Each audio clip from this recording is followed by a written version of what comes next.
Tadi keutamaan itikaf pertama yang disampaikan Kak Syahriani adalah bahwa ketika kita itikaf kemungkinan besar kita potensi mendapatkan Lailatul Qadri, mendapatkan malam qadar, mendapatkan kesempatan ibadah di pada malam qadar. Karena bagaimana enggak? Karena kita tidur di masjid. Ada program sholat tahajud bareng, ada program khataman Quran biasanya kalau itikaf. Ada kajian, majelis ilmu gitu. Jadi keutamaan kesempatan mendapatkan Lailatul Qadri itu lebih besar ya dibanding mungkin kita di rumah tidur bablas akhirnya qadarullah masyaallah. Kemudian yang kedua, karena kondusif, karena di masjid kita tidak keluar-keluar masjid, jadi potensi melakukan kemaksiatan itu lebih dikit, lebih ringan. Pintu yang menuju kepada kemaksiatan itu lebih tertutup karena kita di masjid. Ya mungkin masing-masing orang lah. Bagusnya yang nggak bawa HP, bagusnya nggak bawa gadget gitu ya, nggak bawa laptop, nggak bawa yang lain-lain, yang alat komunikasi supaya bisa fokus. Barangkali etikaf nanti malah tetap komunikasi dengan lawan jenis misalnya. Etikaf iya komunikasi sama lawan jenis, bangun-bangunin tahajud iya. Nah, ini kan bermasalah juga. Sia-sia puasanya, sia-sia sholat malamnya dan seterusnya. Kemudian keutamaan etikaf yang lainnya kita bisa mempunyai relasi, menambah silaturahim jaringan. Gimana nanti kita kenal orang-orang baru, di antara mereka mungkin ada yang pengusaha sehingga kita bisa belajar bisnis, di antara mereka ada yang hafid atau hafidh sehingga kita bisa belajar Al-Quran, di antara mereka mungkin ada yang faqih sehingga kita bisa belajar fiqih, di antara mereka mungkin ada macam-macam. Dari itikaf ini berkumpulnya orang banyak, maka kita punya kesempatan untuk memperluas relasi, jaringan, menambah eh, teman, gitu ya. Kemudian selanjutnya dari iktikaf juga tentu fadhailul a'mal, keutamaan amaliyah ibadah itu bisa kita dapatkan semua, seperti sholat berjamaah. Sholatul jamaati afdhalu min sholatil fardi bisa ba'in wa isyina darajah. Sholat berjamaah itu lebih baik, lebih utama pahalanya 27 kali lipat dibanding sholat sendirian. Dan 5 waktu insya Allah kita jamaah kalau itikaf, karena di masjid. Kemudian eh, biasanya penuh waktu itu dengan ibadah saja. Seperti kayak tidak ada lagi kegiatan duniawi. Apa namanya, pagi zikir pagi, sore zikir sore, yang mana kalau misalkan kita ulas kembali fadhail zikir itu banyak. Orang yang baca sholawat 1 kali Allah balas 10. Man sholla alaiya sholatan sallallahu alaihi biha asyra. Kalau orang sholawat 10 kali pagi, 10 kali sore dapat syafaat Nabi. Man sholla hina yusbih, man sholla alaiya hina yusbihu asyra wa hina yumsi asyra adrakatu syafaati yaumil qiyamah. Yang sholawat 10 pagi 10 sore dapat syafaatku kata Rasulullah hari kiamat. Kemudian yang sholawat 100 kali, man shalla alayya fil yaumi mi'ata marrah qadallahu lahu mi'ata hajat. Allah kabulkan 100 hajatnya. Sab'ina minha li akhiratihi wa thalathina minha li dunia. 100 hajat itu 70-nya dikabulkan di akhirat untuk kepentingan surga dan 30 dikabulkan di dunia. Orang yang sholawat 1000, itikaf kan lama ya. Dan sholawat 1000 tuh nggak makan waktu yang mungkin sejam atau setengah jam. Semenit aja tuh bisa 50-an kalau dalam hati sholawatnya. Berarti 5 menitan tuh bisa ya, lebih 200. Maka nggak sampai setengah jam, mungkin 1000. Kata Nabi SAW, man shalla alayya fil yaumi alfa marrah, alfa sholatin, lam yamut hatta yubasyaru bil jannah. Yang sholawat kepadaku sehari 1000, maka dia tidak akan mati kecuali apa? Dia sudah mendapat kabar masuk surga. Maksudnya, entah Allah alam, mungkin dalam mimpi atau entah ketika sakaratul mautnya dia melihat surganya atau tempat dia di surga. Kan gitu ya, ketika sakaratul maut bisa ditampakkan surga atau neraka. Tuh, itikaf tuh bisa mendapatkan fadhail amal yang banyak sekali. Tadi sholawat, tasbih, tahmid, tahlil, takbir juga kita bisa dapatkan dengan sering-sering ketika kita itikaf. Karena waktunya luang, banyak banget buat ibadah tuh, betul-betul itikaf tuh kan waktu buat ibadah. Maka kata Nabi SAW, subhanallah walhamdulillah wala ilaha illallah wallahu akbar, kan ahabu ilayya minad dunya wa fiha, minad dunya wa ma fiha. Lebih aku cintai kalimat-kalimat tadi itu dibandingkan dunia dan seisinya. Kemudian orang yang tasbih 33, tahmid 33, takbir 33, maka semua 99. Kemudian dia lengkapi jadi 100 dengan kalimat la ilaha illallah wahdahu la syarikalah, lahul mulku wa lahul hamdu wa huwa ala kulli syai'in qadir. Ghufirat khatayahu walau kanat mithla zabadil bahri, kata Nabi. Diampuni semua kesalahannya, semua dosanya walaupun sebanyak buih di lautan, diampuni. Kemudian daripada itikaf kita bisa memperbanyak bacaan Al-Qur'an, yang mana satu hurufnya 10. Man qara'a harfan min kitabillahi falahu hasanatun wal hasanatu bi asyri amsalihha. Orang yang baca satu huruf dari kitabullah Al-Qur'an, maka dia dapat satu pahala, dan satu pahalanya dikali lipat jadi 10. Andai dia baca Quran sehari mungkin bisa 2 juz, 3 juz kalau itikaf karena banyak waktu luang. Maka berapa banyak pahala yang akan didapat. Kemudian sholat-sholat sunnah, tahajud dengan keutamaannya. Dalam Al-Quran langsung disebutkan. Asa ayaba'asa karabbuka maqama mahmuda. Wa qur rabbi adkhilni mudkhala sidqin wa akhrijni mukhrija sidqin wa ja'al li min ladunka sultanan nasira. Orang tahajud itu dapat derajat tertinggi, mudah kalau mengejar karir atau belajar sesuatu, langsung levelnya tuh naik itu cepat. Kemudian kalau punya masalah, kalau mau mengerjakan sesuatu Allah bimbing, mau mengerjakan sesuatu atau mau apa Allah bimbing. Kalau di suatu pekerjaan itu ada masalah, butuh jalan keluar, Allah kasih jalan keluar, dan hanya Allah penolong buat dia gitu. Waja'al li miladunka sultanan nasira. Orang tahajud keutamaannya besar. Kemudian apalagi? Salat malam yang lain. Kemudian bisa duha dengan keutamaannya memperlancar rezeki. Bisa dengan salat syuruk, apalagi orang yang salat subuh berjamaah, kemudian dia duduk mengingat Allah, berzikir, ya entah berzikir, entah baca Quran, entah majelis ta'lim, entah apa, sampai matahari terbit. Kemudian dia sholat 2 rakaat, maka kata Nabi, kanat lahu ka'ajri hajjatin wa umratin, tamah. Dia dapat pahala haji dan umroh sempurna. Dan orang itikaf bisa 10 kali haji umroh sempurna. 10 hari. Setiap pagi dia bisa sholat syuruk. Oh, banyak sekali keutamaan daripada itikaf. Sholat berjamaah, sahur juga dengan keutamaannya, dengan keberkahannya. Hadis-hadis tentang sahur juga menjelaskan kepada kita bahwa sahur itu berkah, pembeda antara puasa kita dengan orang non muslim. Maka aklatus sahur, makan sahur, banyak banget kalau kita bahas isi daripada itikaf dengan ragam macam ibadah dan dengan ragam macam keutamaan dari setiap ibadah yang bisa dilaksanakan.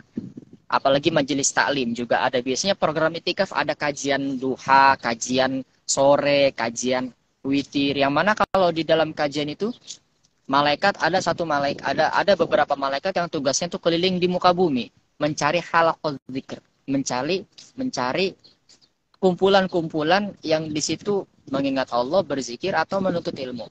Maka ketika dia dapati majelis ilmu, malaikat akan berkata kepada teman-temannya, halumma ila hajatikum, kesinilah kali ini yang kalian cari di sini. Mereka turun semua, mereka naungi penuntut ilmu dan beristighfar, minta rahmat untuk penuntut ilmu itu di majelis itu. Apalagi kalau yang dikaji Al-Quran, majtama'a qaumun fi baitin min buyutillahi illa nazalat alaihimus sakinah wa ghasyiyatuhumur rahmah wa hafathumul malaika wa dzakarahumullahu fi man indah. Orang yang kalau kumpul di masjid dan dia mentadaburi Quran, ngaji tentang Quran gitu, menuntut ilmu itu, maka turun kepada mereka ketenangan hati. Kemudian diliputi mereka dengan rahmat Allah Subhanahu wa taala. Yang mana dengan rahmat itu orang bisa masuk surga. Kata Nabi SAW, nggak ada satupun di antara kalian masuk surga karena amalnya. Sahabat tanya, engkau juga ya Rasulullah, nggak bisa masuk surga dengan amalmu? Kata Rasulullah, enggak. Illa ayataghamma dan Allahu bi rahmatin minhu wa fadl. Kecuali aku dapat rahmat dan keutamaan dari Allah. Jadi semua masuk surga, termasuk Nabi masuk surga itu karena rahmat. Nah, orang menuntut ilmu tuh di majelis ilmu dapat rahmat. Kemudian hafathumul malaika, dinaungi malaikat-malaikat Allah yang senantiasa mohon ampun dan rahmat untuk penuntut ilmu. Yang terakhir, dzakarahumullahu fiman indah. Allah sebut-sebut mereka di sisi Allah, di para malaikat-malaikat itu. Lihat hambaku ini, lihat hambaku ini, lihat hambaku ini. Keutamaannya banyak banget di itikaf. Dengan segala amal ibadah dan keutamaan dari masing-masing ibadah tersebut. Ilmu tadi, majelis. Apalagi nggak bisa disebutin banyak satu persatu, banyak banget ya. Nah, ini semoga yang tadi sudah disebutkan itu cukup untuk menjadikan kita termotivasi berangkat ke masjid dan daftar diri untuk itikaf. Rasulullah dulu tuh itikafnya setiap Ramadan tuh 10 hari. 10 hari Rasulullah itikaf terus sama malaikat Jibril khataman. Ayat yang sudah diturunkan, yang sudah disampaikan itu dikaji lagi dari ulang sampai habis. Maksud Allah di ayat ini apa, maksudnya apa gitu terus. Tapi di tahun terakhir beliau, artinya di tahun beliau wafat itu Rasulullah itikafnya 20 hari. Tahun-tahun sebelumnya itikafnya 10 hari. Nah, di tahun terakhir beliau atau di tahun beliau wafat, beliau itikafnya 20 hari. Jadi teman-teman mungkin bisa daftar di Indonesia, di masjid-masjid sudah ada panitianya biasanya. Masjid-masjid besar khususnya. Itikaf lah. Syukur-syukur mampu. Begitu saja yang bisa saya sampaikan. Semoga ada keberkahannya. Gimana? Kak Asma masih lama tarawihnya atau? Sebentar lagi, Pak. Berapa menit lagi? Berapa menit lagi nih? Sekarang berapa? 7.3. Kira-kira 20 menitan. 20 menitan lagi, Pak. Oke. Mungkin kita tanya jawab ya. 15 boleh, menit. Boleh. Oke, silakan Kak Asma. Iya. Oke, teman-teman. Jadi itu tadi penyampaian tentang keutamaan itikaf. Itikaf itu bisa luas banget ya, Pak ya. Kalau mau dijelasin satu-satu tuh waktunya nggak cukup gitu.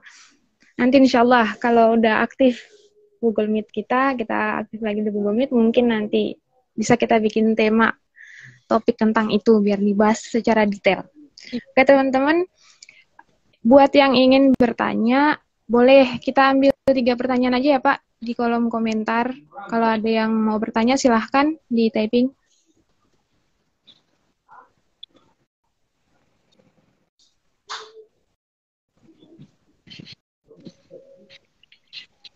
Itu udah masuk 1 Kak. Ada? Di aku nggak ada ya. Dari Dinda Herliana _. Assalamualaikum, Ustaz, mau tanya itikafnya perempuan yang lagi haid itu apa aja yang bisa dilakukan? Kalau perempuan lagi haid tidak, nah perempuan haid tidak bisa masuk masjid. Sebagian ulama berpendapat masuk masjid atau tidak. Mohon maaf, darah haidnya tidak, dia bisa kondisikan dengan sangat maksimal. Tapi ala kulli hal perempuan haid dia tidak bisa puasa, dia tidak sholat, dia tidak bisa baca Quran dengan normal seperti biasa kecuali penghafal Quran yang dia butuh menjaga hafalannya atau guru Quran. Perempuan yang kalian guru Quran bisa mengajar Quran ketika lagi haid. Nah, maka yang dia lakukan ketika haid, dia menyiapkan, memfasilitasi anggota keluarganya untuk ibadah. Bangunkan sahur, masakkan untuk mereka, buka puasa. Kalian ngasih makan orang buat buka puasa tuh kalian dapat pahala orang puasa. Kalau anggota keluarga kalian 5, kalian masakin dan mereka buka dengan masakan kalian, kalian dapat 5 puasa, pahala 5 orang puasa itu. Ya mereka dapat pahala tetap sama, nggak berkurang. Tapi kalian dapat yang serupa. Manfaat toroso iman. Orang yang ngasih buka puasa buat orang lain itu dapat pahala orang yang puasa itu yang dia kasih. Bisa bangunin tahajud, bisa nyiapin pakaiannya, mukenanya, sajadahnya, baju kokonya, sarungnya, buat yang mau dipakai untuk tarawih. Kalian tetap dapat pahala tarawih. Nah, makanya kata Nabi, "Idza maridul abdu aw safara, kutiba lahu mithla ma kana alaihi muqiman shahihan." orang yang sakit atau safar, atau dia punya uzur syar'i yang dia akhirnya nggak bisa ngelakuin amal baik, kayak perempuan yang haid, dia nggak bisa sholat, nggak bisa puasa, maka tetap dicatat pahalanya ketika haid itu sempurna. Kalau di masa sucinya dia melakukan kebaikan-kebaikan itu dengan konsisten. Orang yang di masa sucinya sering baca Quran, pas haid nggak bisa baca Quran, tetap dicatat pahalanya. Misalkan sehari sejuz pas masa suci. Pas haid nggak bisa pegang Quran sama sekali kan. Dan nggak hafal juga. Maka tetap dicatat per harinya sejuz, sejuz, sejuz. Dia haid 7 hari nggak pegang Quran. 7 hari dicatat 7 juz. Itulah indahnya. Jadi masa suci kalian perempuan manfaatkan. Itu ya yang bisa dilakukan perempuan haid. Silakan 2 pertanyaan lagi. Ya. Monggo. Kok di saya nggak itu? Ada yang typing bertanya gitu. Apa jaringan kah? Enggak tahu ya. Saya enggak ada. Oke, silakan teman-teman. Apa masih ada? Kolom di sebelah plus. Tanda klik. Tanda plus. Nggak ada tanda plus di sini. Iya, nggak ada. Monggo 2 pertanyaan lagi. Kalau nggak ada kita tutup kajiannya. Silakan teman-teman, ingin bertanya. 5 menit lagi ya. Kalau 5 menit nggak ada pertanyaan lagi, kita tutup. Ya. 5 menit lagi.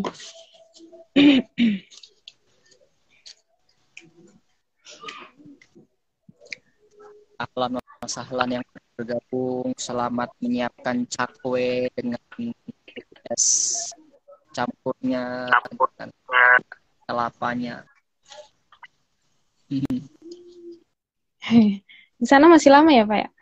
Masih baru zuhur di sini. Oh iya, di sana baru zuhur. Tanda masa nggak ada? Iya, nggak ada, beneran.